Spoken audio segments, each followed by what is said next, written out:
Hi Capricorn, welcome to Higher Source Tarot for your Law of Attraction Tarot and Oracle card readings for May 2024. These readings are for all Capricorn, Sun, Moon, Rising, and Venus. There is a Law of Attraction message linked in the description box if you're interested in that one. And we're going to have both a money and a love reading today. We're going to start off with a theme for the readings from the Edgar Cayce Inspirational Quotes deck. For each experience is as a lesson that may be gained by the application of that knowing and infinitely knowing in the inner self. Okay, so it's all about you and you. It's self-mastery that really leads the way. You knowing and being clear about what you want and also what you don't want. You know, contrast is a guide. It teaches us, I don't want that again. I'm going to focus on what I do want. All right, let's ask about money here. What does Capricorn need to know, please, about money?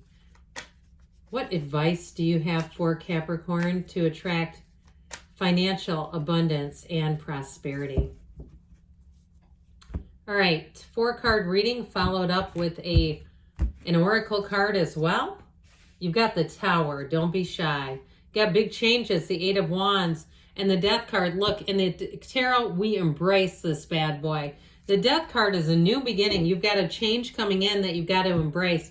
So, especially with the Tower and Death, I know that scares people, but don't let it. The tarot is your friend, your best friend who tells you the truth.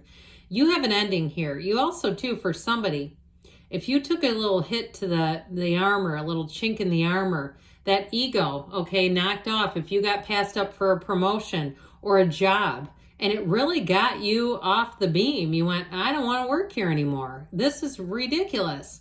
And something here, or even if it was a loss, like in terms of you had to, downsize or move out of an area because it became too fiscally irresponsible.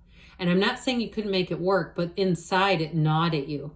Anyway, I cannot keep this like this. This is just too irresponsible. I keep hearing it. It's just too irresponsible.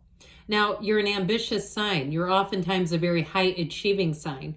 And so I feel like this may have cost you a little bit of feeling that, like, how did I get here kind of stuff. But I also feel like it's just sort of the winds of change coming in.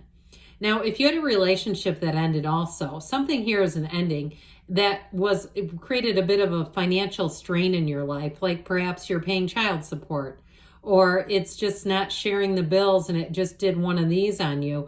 The Tower is one of those cards. It is that black in the card is contrast, like we talked about. And so it is about a lesson, but the Tower is an awakening. It's a realization. It really is that aha lightning bolt striking you saying, look, I must do this now. And so if somebody has a huge transition here, just by the way, and it's moving you towards the better, it's moving you towards what you're really here to do. And it's also releasing you from some kind of a burden. But this Tower energy, if you don't do it when the universe, comes knocking on the door, sometimes it gets done for you in a way that makes you feel really out of control. Like the job, you should quit, or the car, is not going to keep going, and you're nickel and diming you into the ground, and you're like, oh God, I know I need to call about this thing. I do feel like with this 8 of Wands, this is where things start to take off. This 8 of Wands, though, is expansion. It's a great energy after the Tower. Because if something did take a detour, this puts you on the right road. You notice too how the wands are all even, okay, they're in perfect harmony and synchronicity. They're not jumbled and crossed over one of each other. The shooters, the people who shot the wands, the archers, let's call them archers. That sounds a bit better, doesn't it? They are perfectly aligned. They're in perfect harmony. So whatever it is that you're doing, it's going to be right on schedule. Now, this Death card we know is a rebirth. It's a new beginning. If it's a job, I feel like you're going to be back and better than ever. And you're also, too, a change that you make. You walk over the mistakes of the past, especially if you locked horns with somebody who is in a position of power. I get that I'm getting that energy. Like somebody where you were right, but it took you off course a bit. It got you on their bad side. Let me just put it that way. And so if you felt like they were kind of like out to get you, I feel like it's in the cards and they're trying to say that it's not going to be repaired. That you moving on to something else is the repair work. It's you and you, not you and them. Okay, it's them and you and you. And so this Death card brings in a brand new beginning. It is one of the most exhilarating transformations and changes of your life when this shows up here. So this Four of Cups, I feel like they're saying, don't be afraid. Allow yourself to look at things logically, and especially too with this, because this Four of Cups energy, it can be a bit emotional. And so I do feel like those of you, if it's something like a pride and ego thing, I feel like they're saying, but use your mind, really use that part of you that says, does this make sense for me to stay here anymore? You know, do I actually feel good being here? And so with that, I feel like they're saying that's the advice. The outcome is the Death card, which again, it is an ending that brings a new beginning. So whatever wreckage too, if you also too have some debt to clean up, I feel like you're going to be on the road to recovery and freedom from that. You have the card of the Moon.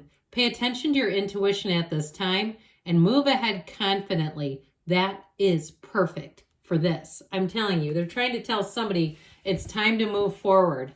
So the universe does for you what you won't do for yourself.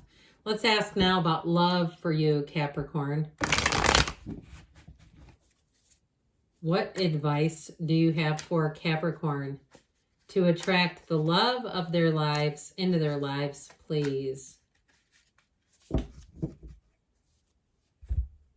All right. Let's see, same kind of setup. All right, you've got the Page of Wands, the Queen of Swords, and Justice. I like that. With the King of Wands, well, you have a lot of fun back here coming up the rear. Whatever this Page of Wands is, fun time. Now, if you've just kind of been out there playing the field or just having fun, or if you met somebody who is an absolute, I heard, laugh riot, like this person makes you laugh until you cry, this is a great companion. But I'm telling you what, stuff is about to get serious. If it has been kind of light and you're just having fun, but it's just so much fun to be with them. I know I've said the word fun about 10 times now, but they keep saying it and saying it. There's an eagerness here. There's a connection here. And there's somebody who just, this person is invigorating. I mean, it's like an exhilarating energy to be around.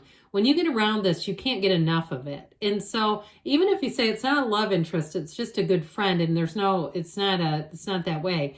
And I feel like with that though, it kind of set the stage. But I still get it more primarily as somebody that you meet who really, it is an irresistible attraction. Might be a fire sign, but you've got Libra and air in fire as well. But this Queen of Swords, she's the widow of the tarot. She's in the present energy, by the way. She looks forward. She commands a present. She's very clear about what she wants. And she's not afraid to tell you either. So if you are attracting somebody who is a lot of fun, but they're also very forward and direct, it's them. Now, if it's also you saying, I'm going to be more forward because I don't feel like screwing around in a relationship that isn't going to go anywhere because we don't have the same things in mind, then it's they're trying to tell you this is what we need to do here to change. Like you get into it 3, 4, 6 months, and then all of a sudden you start to have more serious talks and they fizzle out because they didn't want that. It's like, let's do this. Let's quit beating around the bush is what I hear. Now, she does have a bit of a sense of humor. So you might find too, if it's a person you're attracting, like an air sign, like a Libra, Aquarius, or Gemini, and they've got a very witty, quick sense of humor. I just feel like whoever this person is, they're hilarious to be around, but they're also very intelligent and they're also very honest. So I feel like all that together makes them somebody that you feel safe with. And so the energy of Justice here, the scales of balance come in, and part of that I feel like is just balancing your life, having time for this person. But I also feel like they're trying to tell you it's time for you to really look at your choices, examine, and make sure that you're picking people that are really what you're looking for. Because with this King of Wands, the chemistry and the sparks are going to fly. I told you, you two will have an irresistible, pardon me, attraction. My word. I thought I could hold that off, but it just said no. You're coming out anyway. All right, express love through gifts. A small token of love can convey great appreciation. So I also feel like too, that may be the love language of this person. You need to do the test together and find out. But good things are on the way for you, Capricorn. I love you, and I'll be back again soon.